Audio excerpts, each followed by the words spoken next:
warahmatullahi wabarakatuh. Perkenalkan, nama saya Reni.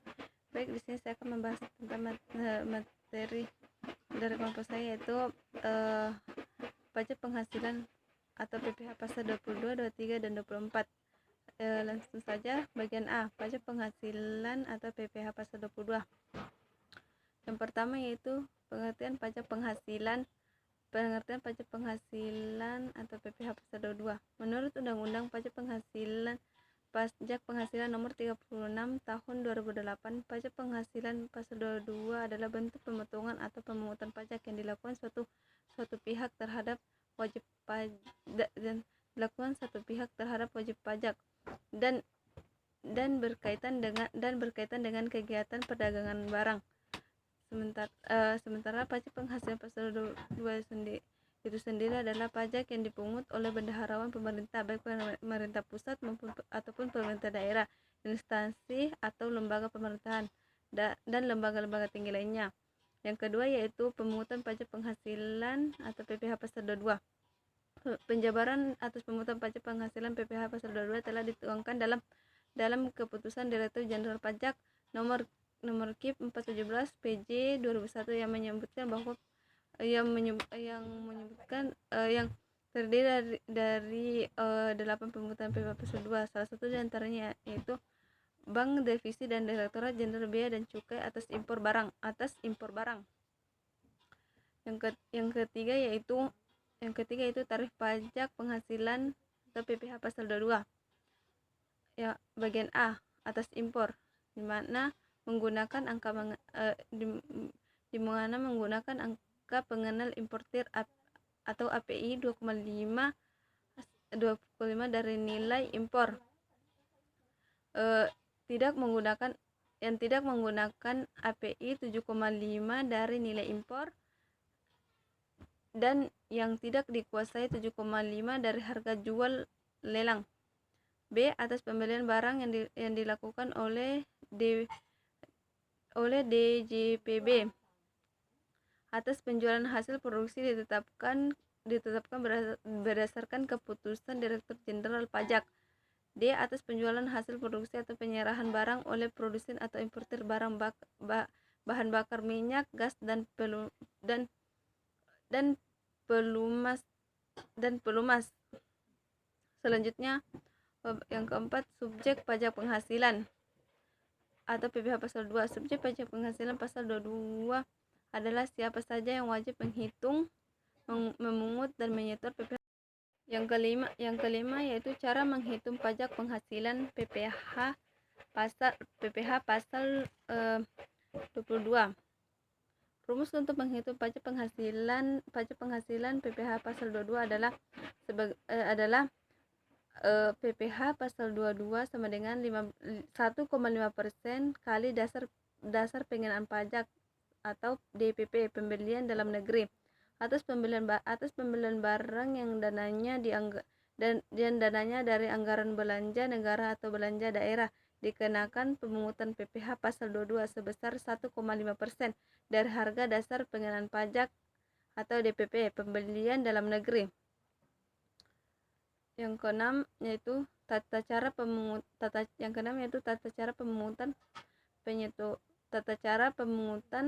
penyetoran, dan pelaporan pajak penghasilan PPh pasal 22. Bagian A, PPh pasal 22 atas impor barang disetor oleh importir dengan menggunakan formulir surat setoran pajak, cukai dan pabean. B, PPh pasal 22 atas impor harus dilunasi bersamaan dengan saat pembayaran bea masuk dan dalam hal bea masuk ditunda atau dibebaskan. PPh pasal 22 atas impor harus dilunasi saat penyelesaian dokumen pemberitahuan pabean impor, dilaporkan ke KPP paling lambat tanggal 20 setelah masa pajak berakhir. C, PPh pasal 22 atas pembelian barang disetor oleh pemungut atas nama dan NPWP wajib pajak rekan rekan ke bank persepsi atau kantor pos pada hari yang sama dengan pelaksanaan pembayaran pajak pelaksanaan pembayaran atas penyerahan barang. Selanjutnya bagian B, pajak penghasilan atau PPh pasal 23. Yang pertama yaitu pemotongan pajak penghasilan pasal 23. PPh pasal 23 dipotong atas penghasilan yang terdiri dari dividen, bunga, royalti, hadiah dan penghargaan sewa dan imbalan yang sehubungan atas jasa teknik ataupun yang menjadi subjek pajak adalah penerima dari penghasilan tersebut, terdiri dari wajib pajak dalam negeri dan bentuk usaha tetap atau BUT. Sifat dari PPh pasal 23 adalah pemotongan dalam arti penerima penghasilan yang dikenai PPh pasal 23 dipotong terlebih dahulu PPh pasal 23 oleh pemberi penghasilan. Yang kedua yaitu tarif pajak penghasilan pasal 23. Tarif PPh pasal 23 dikenakan atas dasar pengenaan pajak atau DPP atau jumlah bruto dari penghasilan. Dua jenis tarif PPh 23 yang diberlakukan yaitu 15% dan 2% tergantung dari objek pajaknya. Tarif 15% dari jumlah bruto yaitu dividen, kecuali pembagian dividen kepada orang pribadi. Dikenakan final, bunga dan royalti. Hadiah dan penghargaan selain yang telah dipotong PPh pasal 21. Tarif 2% dari jumlah bruto atas sewa dan penghasilan lain sehubungan dengan penggunaan harta kecuali sewa tanah atau bangunan. Yang ketiga yaitu subjek pajak penghasilan pasal 23. Pihak atau subjek yang memungut atau memotong jenis PPh pasal 23 terbagi menjadi dua kategori, yakni pemotongan PPh 23 bentuk badan dan pemotongan PPh 23 oleh orang pribadi. Yang keempat yaitu cara menghitung pajak penghasilan atau PPh pasal 23. Agar lebih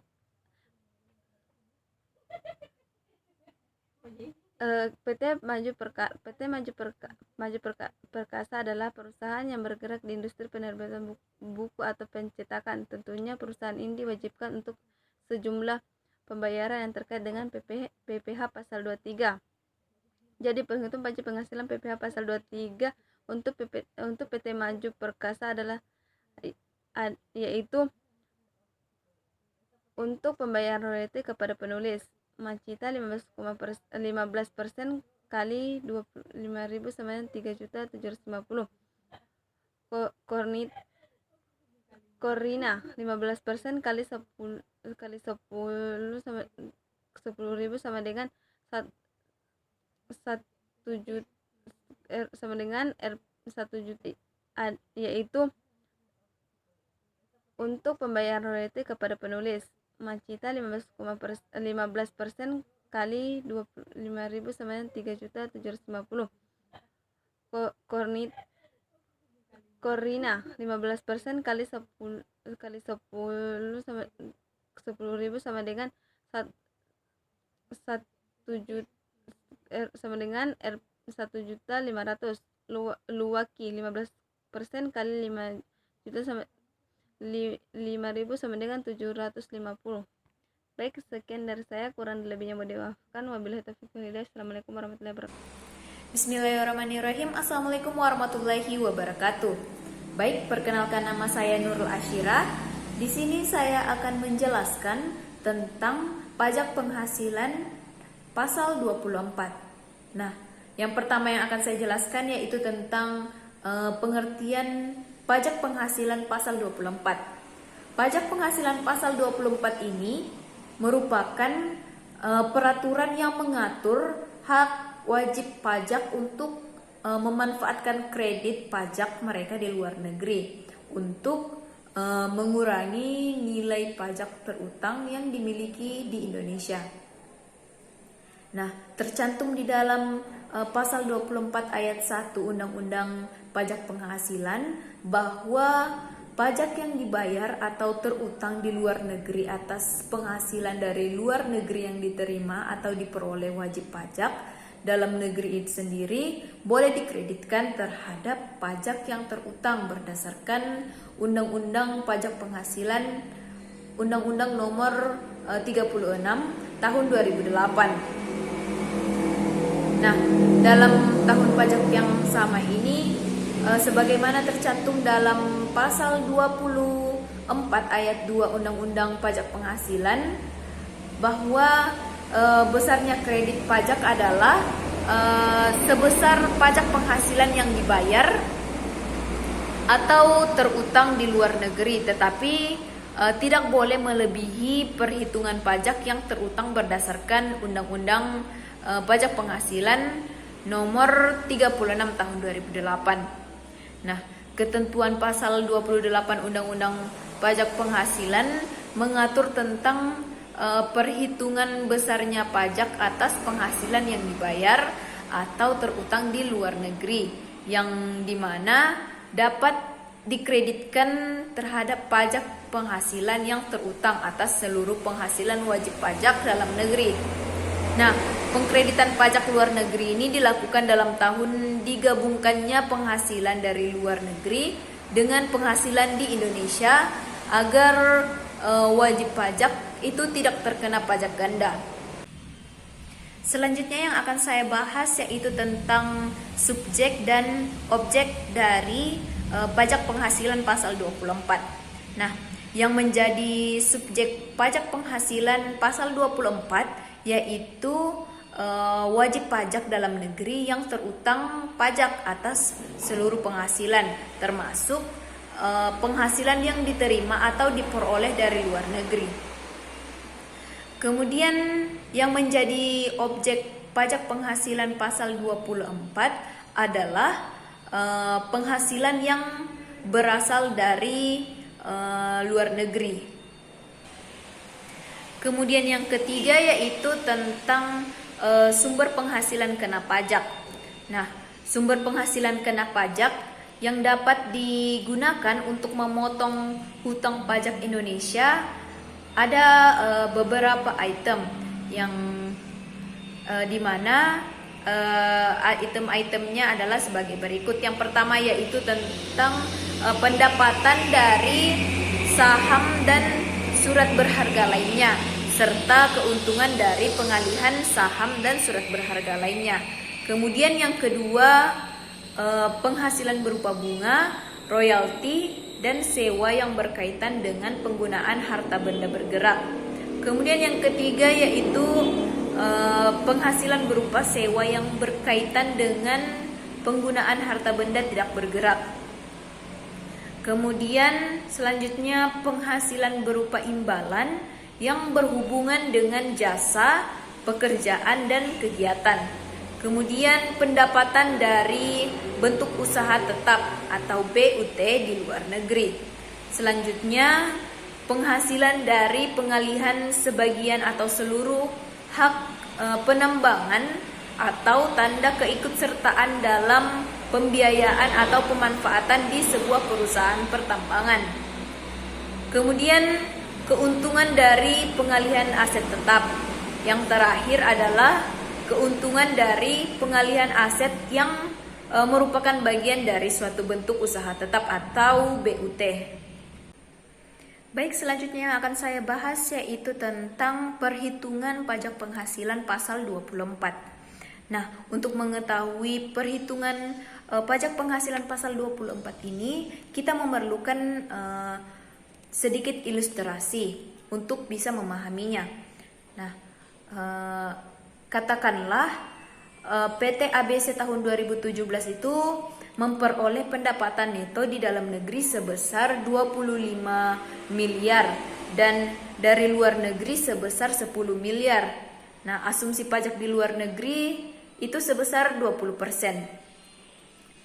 Kemudian total penghasilan yang tercatat adalah sebesar 35 miliar, di mana ini adalah penghasilan dalam negeri ditambah dengan penghasilan luar negeri.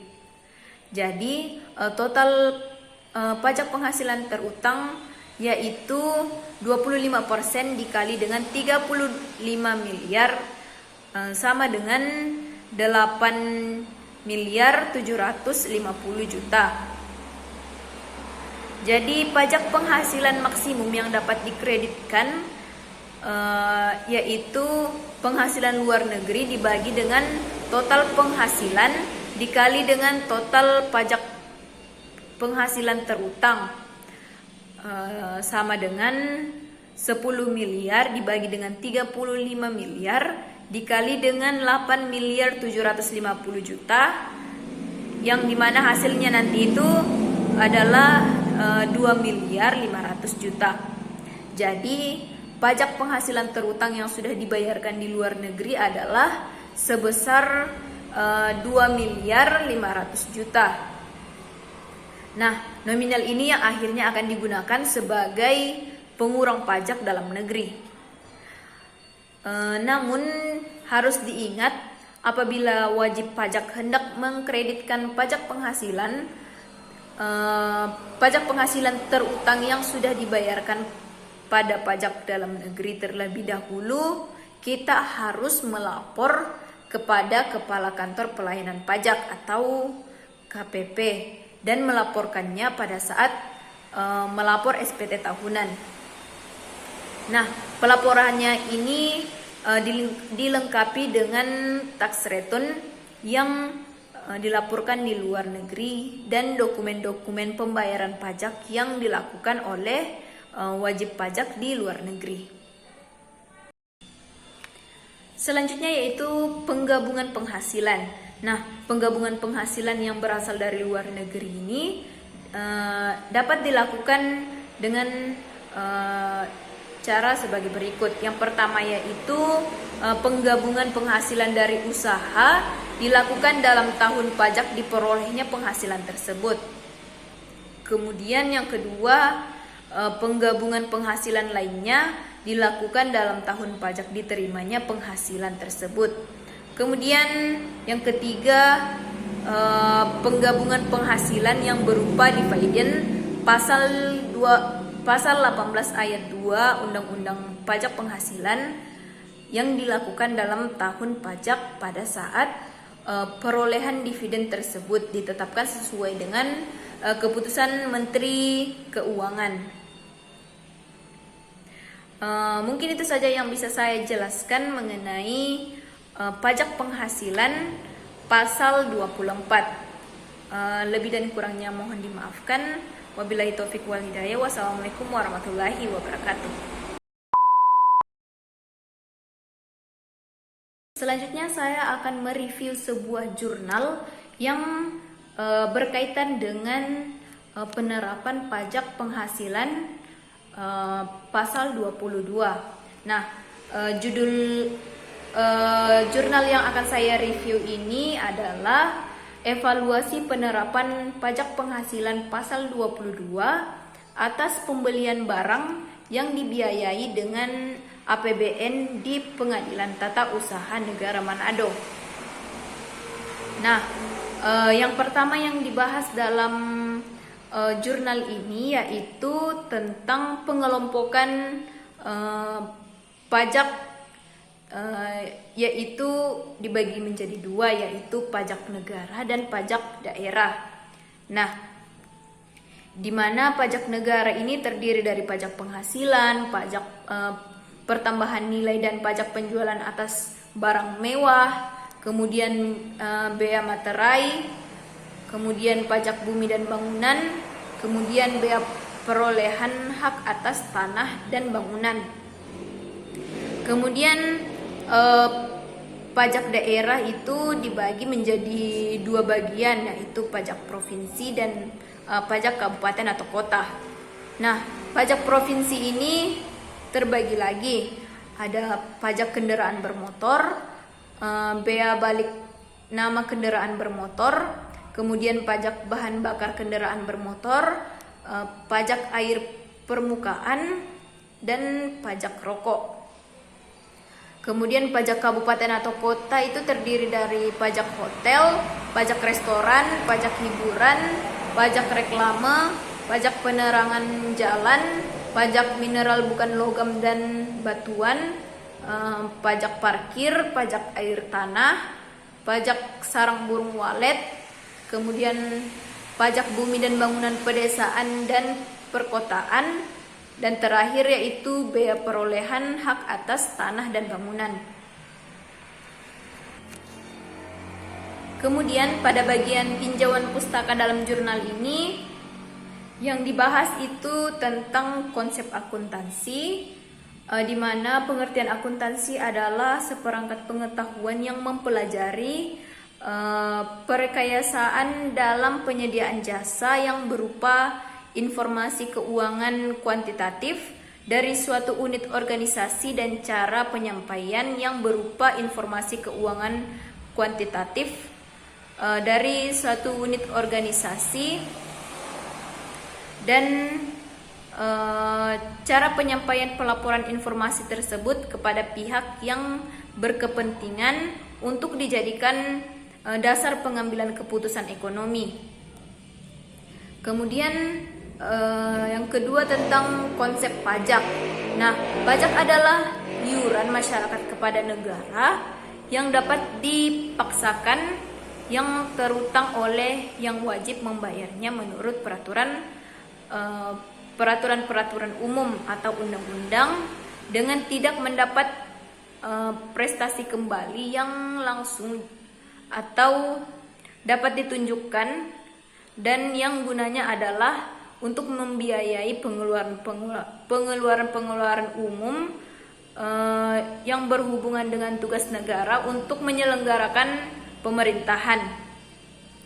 Nah, dalam jurnal ini membahas tentang bagaimana itu pajak penghasilan pasal 22, kemudian bagaimana pajak penghasilan pasal 22 atas pembelian barang yang dibiayai oleh APBN atau APBD. Kemudian dalam metode penelitiannya itu jenis penelitian yang digunakan adalah deskriptif, di mana akan membahas tentang evaluasi penerapan pajak penghasilan pasal 22 atas pembelian barang yang dibiayai oleh APBN di Pengadilan Tata Usaha Negara Manado. Nah, kemudian metode pengumpulan data yang digunakan, yang pertama itu jenis datanya, kemudian sumber datanya. Nah, dalam bagian hasil penelitian dan pembahasan, hasil penelitiannya itu yang pertama yaitu penerapan perhitungan pajak penghasilan pasal 22 atas pembelian barang yang dibiayai dengan APBN di Pengadilan Tata Usaha Negara Manado. Nah, untuk pajak penghasilan pasal 22 tahun anggaran 2016 Pengadilan Tata Usaha Negara Manado itu bisa kita lihat pada tabel 4.1 pada jurnal tersebut. Kemudian evaluasi penerapan perhitungan pajak penghasilan pasal 22 atas pembelian barang yang dibiayai dengan APBN di Pengadilan Tata Usaha Negara Manado. Nah, dari hasil penelitian tersebut itu peneliti mendapati bahwa penerapan perhitungan pajak penghasilan pasal 22 atas pembelian barang yang dibiayai dengan APBN di Pengadilan Tata Usaha Negara Manado pada tabel 4.1 tadi ada yang tidak sesuai dengan Peraturan Menteri Keuangan Republik Indonesia nomor 107 PMK 010 tahun 2015, yaitu pada bulan November ketika terjadi pembelian barang mixture dengan harga barang seharga 1.980.000 karena pada pembelian mixture harga barangnya kurang dari 2 juta. Jadi seharusnya tidak dipungut pajak penghasilan pasal 22.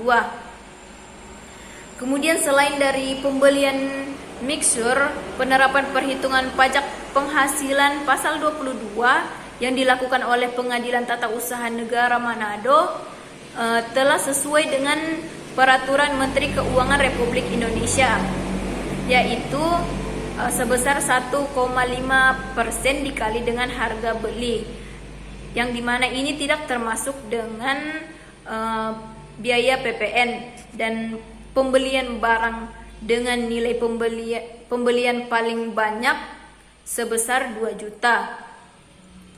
Dan ini tidak dipecah-pecah dalam beberapa faktur.